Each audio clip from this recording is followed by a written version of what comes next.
Hello guys, good evening. Andito na naman ako, mambubuisit sa inyo. Ano ito ha? Sparkling BLT. BLT. Para siyang Sprite. Weng, gusto mo? Kuha.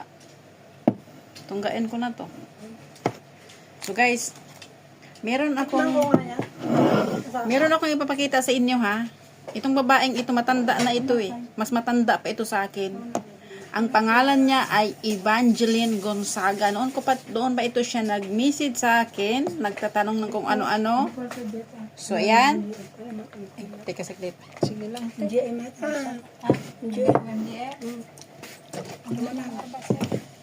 Saglit ha. Hindi, nag-ano ako, naka-live ako. Ito ngayon si Evangeline, hindi ako naka-live pala. Ito si Evangeline Gonzaga, yung profile niya. Pero binablock niya ako kaya nag-message siya sa akin, pero binablock po niya ako ulit. Siguro binigay niya yung account number, yung phone number, yung tawag nito, yung Sino nangyari? binigay niya yung password niya doon sa ka-chat niyang Fasa. So, nag-message siya sa akin ng 8:54 nitong umaga lang. Nung pagtingin ko, this person is unavailable on Messenger. So, wala akong pakialam sa kanila, guys. So, ito basahin ko. Hello my friend. Ako nga si Evangeline Gonzaga. Gusto ko maging kaibigan tayo. Marami akong tanong sa iyo kasi isang akong tagahanga ni Prince Hamdan Fasa ng Dubai. Kasi lagi ako na-scam ng mga taga Nigeria. Gusto lang malaman kung alin ang mga peking Prince Hamdan, ang dami nilang account. O nagagaling ito sa kanya. Tanong ko sa iyo, ito ang kachat ko na si Prince Hamdan. Ito ba ay totoo or piki ba itong account niya? So, ako guys, wala kasi akong time. Sa totoo lang, I work into house, so I don't have enough time to check everything. Okay? Yung nambubuisit lang sa akin ang chine-check ko. Pag check ko yung page transparency nila is Nigeria, so block ko kaagad. So ngayon wala na akong masyadong nambubuisit sa akin. So ayan o. Galing yan sa kanya ha. Teka saglit lang. Naka-record yan, galing yan sa kanya. Okay? Yung lahat ng post ko ay hindi po yan false, okay? Nanggagaling yan sa mga nag-message sa akin. Ito ilang beses siyang nag-chat, nagtawag siya ng nagtawag. Teka, naglobat na ako eh. Nagtawag siya ng tawag, miss call, ayaw ko kasing sumasagot ng mga ganitong video call kasi, siyempre, ako kasi, pag mayroon akong ka-video call, yung ka-chat ko, yung mga anak ko, pamilya ko, nire-record ko yan. So, ayaw ko rin na yung ibang tao na tumawag sa akin, siyempre na gano'n din ang gagawin, di ba? So, nag-ano lang ako ng video call sa pamilya ko lang. So, ayan. Galit na galit ako. Ilan itong tawag niya, oh. Tapos ito sinagot ko sa kanya. December 11, 2022 pa pala ito. Ito pala. Ito yung reply ko sa kanya. Pagkatapos akala ko na nahimik na ito. Totoo ba yung account niya na pinasa ko sa'yo? Mamaya, i-check ko itong account na sinabi niya. Makikita nyo rin ito ngayon. Pagkatapos ito, i-check ko itong mamaya itong account na to ha. Pero kung ang account na ito hindi ito hindi siya personal blog. Kung Facebook page ay kung Facebook account lang na pwedeng mag-add friends, fake ito guys. Kaya marami akong binablock talaga sa totoo lang. So yan, this person is not unavailable on Messenger. Siguro ilang beses na nakakuha ito ng ano, yan, nagtawag na naman ng nagtawag. Ayoko kasi ng ganito yung maraming nabovisit sa akin na lalo na yung mga video call, yung lalong-lalo na yung walang hindi importanteng ano, hindi mahalaga. Wala akong time dyan kasi may trabaho ako. I have a lot of work every day, okay? My time here in other country is gold. No, we don't have rest. We only rest if we are eating like this. Okay? So wala akong time itong mambuisit ng mga babaeng ito. Nagtatanong din kung totoo ba yung account na yan. Paano ko malalaman? Mga luko-luko. Mga luko-luko talaga ito. Ayan o. Salamat sa iyo ngayon. Alam ko na lahat ng pangalan sa ad friend ko. Binura na daw niya. Kani ba ikakasal? Kakasal. Andoon daw siya sa Pinas. Boyfriend mo na ba si Prince Hamdan? Hindi lang boyfriend noon. Kasi maraming babae siya. Ay nako, kaya nga maraming babae yan dahil sa mga scammer na yan. Nagpakunwaring Prince Hamdan Pasa pero hindi. Mga Nigeria po yan. Ayan ito oh. Nakita ko ito doon sa ano. Ayan. Certificate of marriage daw. Ayan. Ayan. Certificate daw yan of marriage. Mga fake na marriage certificate. Tapos pinagbabayad nila ang binabiktima nila. Pinagbabayad nila ng ano. Ayan. Hindi ito, ano ha, ito nakita ko lang ito. Mga kalukuhan talaga. Tapos ito, oh, ang pinapipirma nila ay minister daw. Dubai minister. Mga loko-loko talaga to. Guys, nasa inyo na talaga kung maniwala kayo dahil lahat ng mga pinupost ko ay totoo po yan na walang Prince Hamdan Pasa dahil marami akong natanggap ng mga message na nabiktima sila ng ganito, ng Real membership card, yung mga sa gift card, sa Apple card, yung mga ganon.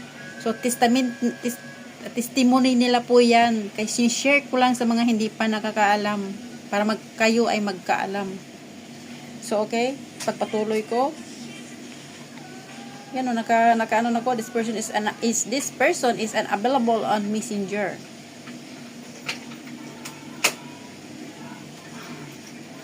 Kasi dati kong kachat siya bago siya ikasal sa pinsan niya si Hadia Sin. Nagsabi siya sa akin, magkaibigan lang kami niya. Si Roland sinunog na amo ko. Hindi na siya. Maganda pa kasi.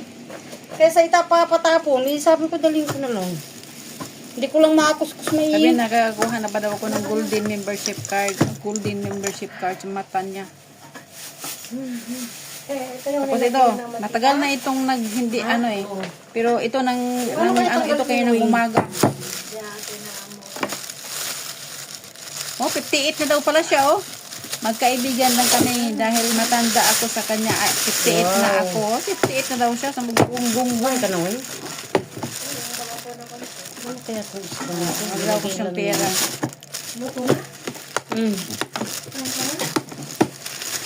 Ako ang bibigyan niya. Paano ka bibigyan ng scammer? Wala na. Ikaw ang siya ang pipirahan ng scammer na to. Kinuha ko. Dalawa to. Hindi sa pag nalabang ko. Libangan ko lang naman siya kahit wala akong asawa na hindi ako papatol sa kanya kasi ang mga Muslim, hindi konting sa isang babae. Kung gusto niya maraming babae siya kasi mga malibog ang mga Muslim. Itong sabi niya, hindi yan ang gagaling sa akin ha. Alam ko naman impostor nila, kaya nga nagtanong ako sa iyo kung totoo yung account na pinakita ko sa iyo. Ito yung sabi niya. Ngayon, totoo yata siya sa account ng Sanji, yun ang sabi niya, wala siya WhatsApp at Telegram. Round po ang mga scammer na ito. Pumupunta sila ng Google Chat, pumupunta sila ng Sanji, pumupunta sila ng WhatsApp, pumupunta sila ng Telegram. Round nila ang buong ano yan, buong social media. Hindi lang sila nag-o-offer dyan sa Facebook Messenger dahil binablock ng Facebook yan. Okay? So, nasa sa inyo na kung hindi kayo naniwala sa akin. Good luck. Kasi meron akong naging kaibigan kong babae, naging girlfriend daw siya. Ang pangalan niya ay si Amelia Bermudez. Ayan. Amelia Bermudez daw. Ha? Daming hacker. Pati sa charts, daming mga nahack. Anong hinahack? Mga Facebook, tapos ang ng Gcash. Ay, hindi naman ako inano ng Gcash Ah, ko. hindi. Hindi pa ako nag-download ng account ng Sanji, o hindi pa daw siya nag-download. To, yan, ito, oh. Makikita niyo ito mamaya, ha? Kasi 9 minutes na, ang bilis ng oras. Tapos, ito. Meron daw siyang kaibigan nagtrabaho sa Dubai, halos hindi nga nagpakita si Prince Hamdan, kaya ang account niya, ang totoo hawak ng katulong niyang matagal na. Meron bang ganun? Binubula lang siya nitong kachat niya. Pagkatapos ayan, binablock na ako sa bandang huli. Wala na akong tiwala sa mga gonggong na to. Social media, 100% lies. Ay, Diyos ko, Totoo Lord. yan. Ito, July 29 ito. Ito, July 29.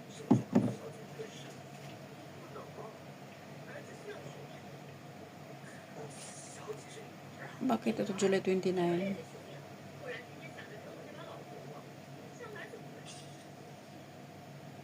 Ay, July 29 siya nag-message. Nag-hi, hindi ako nag-reply. Tapos kayo ng umaga, nag-reply siya, bigla siyang nag-message. Sabi ni Mr. Pasa, kasinungalingan lahat ng sinasabi mo. O, kasinungalingan daw lahat ng sinasabi ko. Hindi ka daw niya kilala. Okay, good luck. Siyempre, marami silang scammer. Hindi lang isa. Baka thousands. Siyempre, hindi niya ako kilala. Iba yung kachat ko. O, di ba? So, good luck na lang sa'yo. Ayan, ayan o. Yan, hindi na siya. This account is not available on Messenger. So, ito, hindi ito nanggagaling sa akin. Kundi nanggagaling sa kanya. Makikita nyo rin ito mamaya. Headline siya sa Facebook ko mamaya. Itong Facebook ko, itong vlog ko, hindi ito yung kwento-kwento ko lang, kundi May nakita ka bang sunrok si Dalwing? testimony ito ng mga kachat ko. Kung gustuhin ko, marami sila sa spam, pero ayaw ko. I don't want to chat any stranger. Okay? So, yan. Wala man dyan. Good luck na lang sa'yo. Baka nasa bahay. Ayan siya, si Evangeline Gonzaga. O, ayan. Siya, si Evangeline Gonzaga. Sa, Dilawang imo. Puro daw kasi nungalingan ang sinasabi ko. So, okay, good luck. Congratulations. Diba? Bye-bye. Mabuhay.